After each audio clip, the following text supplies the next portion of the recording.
Hey, I'm Mario Lopez, and welcome to the West Wing Week. Welcome to the West Wing Week, your guide to everything that's happening at 1600 Pennsylvania Avenue and beyond.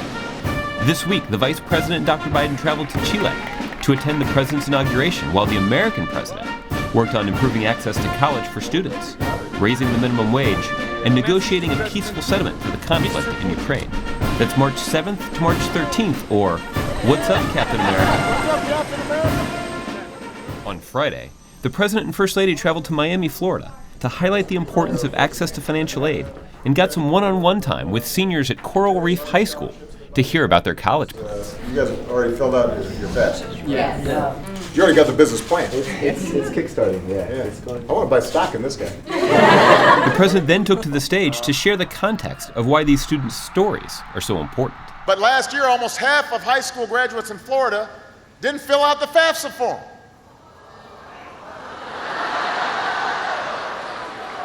That ain't right. On a clear Sunday night, the Vice President and Dr. Jill Biden arrived in Santiago, Chile, where they would attend the inauguration of President Michelle Bachelet and meet with a number of world leaders. The next morning, the Vice President started his day by meeting with President-elect Bachelet before traveling to meet with outgoing President Sebastián Piñera.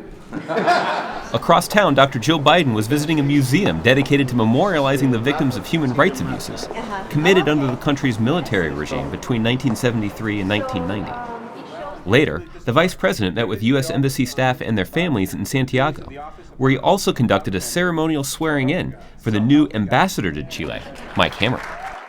Back at the White House, the regal beat of drums and trumpets rang out across the South Lawn as ambassadors from 6 countries were greeted at the White House to mark the formal beginning of their service. Later that day, the President hosted a conference call for leaders in communities all across the country who are working hard to remind people that March 31st is the deadline for enrolling in healthcare this year. Speaking of good health, the President got to meet the supremely healthy athletes who are the NCAA Division I men's and women's champions in sports ranging from hockey to track and field. Well, when are you guys doing your homework? Or you are doing your homework?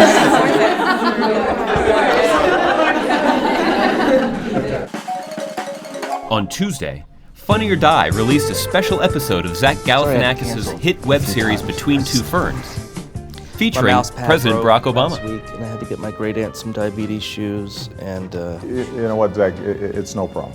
I mean, I have to say, when I heard that, like, people actually watch this show, I was actually pretty surprised. Hi. So, do you go to any websites that are .coms or .nets, or do you mainly just stick with .govs? No, actually, we go to .govs. Have you heard of healthcare.gov? Here we go. Okay, let's get this out of the way. What did you come here to plug? Is this what they mean by drones? The point is that a lot of young people, they think they're invincible. Did you say invisible?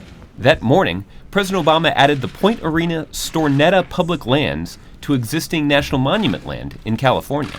These now protected lands provide refuge to a number of threatened and endangered species, including the Point Arena mountain beaver and the California red-legged frog. I'm assuming there's some places where you can do a little hiking, walking. Take good care of you. Yes. That's what I figured. Do you like whales? Oh, I love whales. Who doesn't like whales? Meanwhile, in Chile, the Vice President met with President Juan Manuel Santos of Colombia before traveling to the National Congress building in Valparaiso to attend the inauguration of Her Excellency Michelle Bachelet. The VP then went to Cerro Castillo, kind of like the Chilean Camp David, to meet with the newly minted president and other leaders in the Western Hemisphere. Back in the Northern Hemisphere, the President traveled to New York City, where he visited a Gap clothing store to highlight the Gap's decision to increase the wages of their entry-level workers. Hey guys!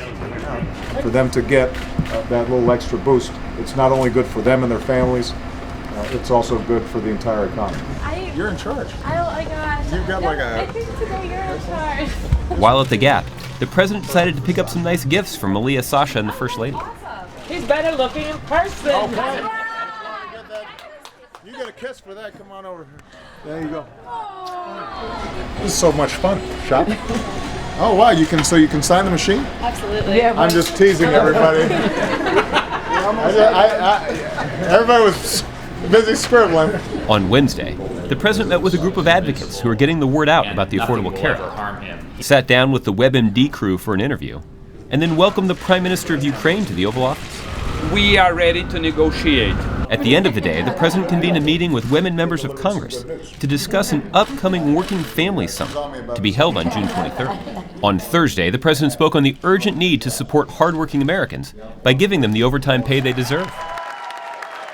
And to wrap up this week's West Wing Week, the president ended the day with the participants at the 52nd Annual U.S. Senate Youth Program, an annual week-long event in Washington, D.C. for outstanding high school students who are interested in pursuing careers in public service. Well, there it is, the end of the few minutes you've spent watching the West Wing Week. To find out more information on any of these topics or to see complete videos of these events, go to whitehouse.gov. And thanks again for checking out your West Wing Week. I'm going to press this. Don't touch that, please.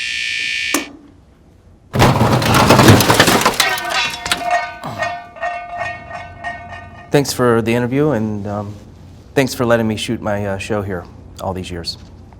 You've been shooting these shows here in the diplomatic room? Who gave you permission to do that? Bush. Seriously? Who gave him clearance?